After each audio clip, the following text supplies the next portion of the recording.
Assalamualaikum warahmatullahi wabarakatuh. Perkenalkan, nama saya Muhammad Alfariki. Di sini saya akan mempresentasikan tugas biokimia saya.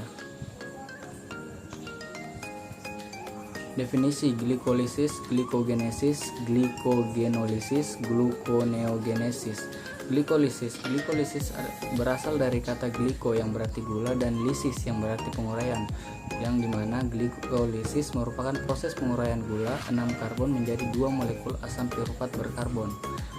Selanjutnya glikogenesis. Glikogenesis adalah lintasan metabolisme yang mengkonversi glukosa menjadi glikogen untuk disimpan di dalam hati. Glikogenolisis merupakan proses pemecahan molekul glikogen menjadi glukosa. Apabila tubuh dalam keadaan lapar dan tidak ada asupan makanan, maka kadar gula atau glukosa dalam darah akan menurun. Glukosa diperoleh dengan memecah glikogen menjadi glukosa yang kemudian digunakan untuk memproduksi energi. Gluconeogenesis adalah proses sintesis atau pembuatan glukosa dari senyawa non-karbohidrat di dalam tubuh. Proses ini terjadi ketika kadar glukosa tidak tersedia sehingga tubuh mengubah asam amino atau gliserol menjadi glukosa untuk kemudian digunakan sebagai energi bagi tubuh. Yang kedua, tuliskan dan jelaskan siklus glikolisis, siklus Krebs, dan rantai respirasi. Yang pertama, siklus glikolisis. Glikolisis adalah rangkaian reaksi kimia penguraian glikosa yang memiliki 6 atom C menjadi asam piruvat, senyawa yang memiliki 3 atom C, NADH dan ATP. NADH atau nikotinamida adenina dinukleotida hidrogen adalah koenzim yang mengikat elektron H sehingga disebut sumber elektron berenergi tinggi. Setiap pelepasan gugus fosfatnya menghasilkan energi pada proses glikolisis. Setiap satu molekul glukosa diubah menjadi 2 molekul asam piruvat, 2 NADH dan 2 ATP. Siklus Krebs merupakan rangkaian reaksi metabolisme respirasi aerob pada sel yang menghasilkan energi dari asam piruvat hasil dari glikolisis.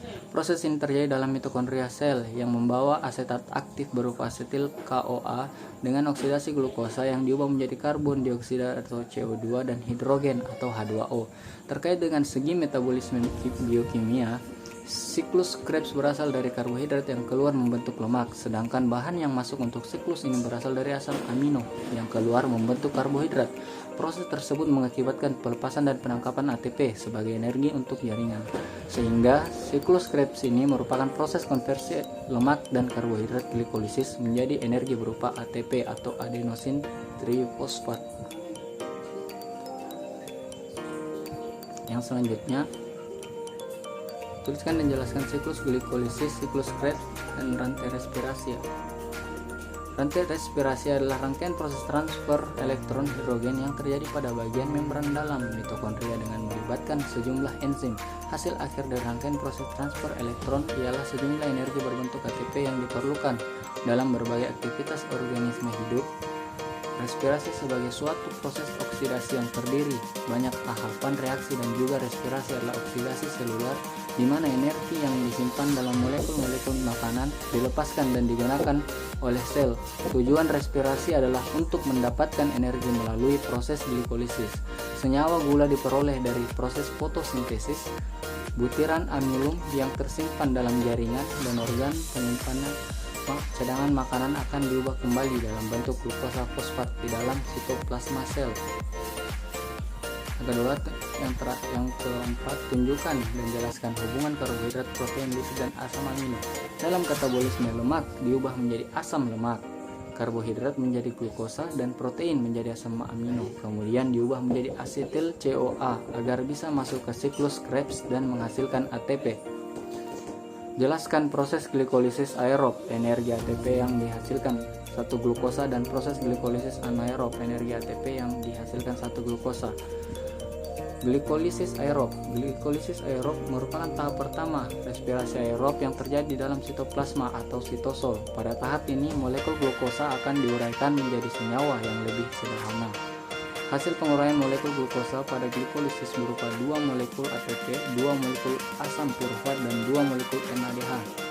Glikolisis anaerob, kondisi piruvat bergantung pada persediaan oksigen dalam sel. Dengan oksigen, molekul piruvat dapat memasuki mitokondria dan teroksidasi membentuk karbon dioksida dan air. Tapi ketika ada oksigen, piruvat kemudian diubah menjadi etanol atau asam laktat. Proses tersebut yang dinamakan dengan respirasi anaerob.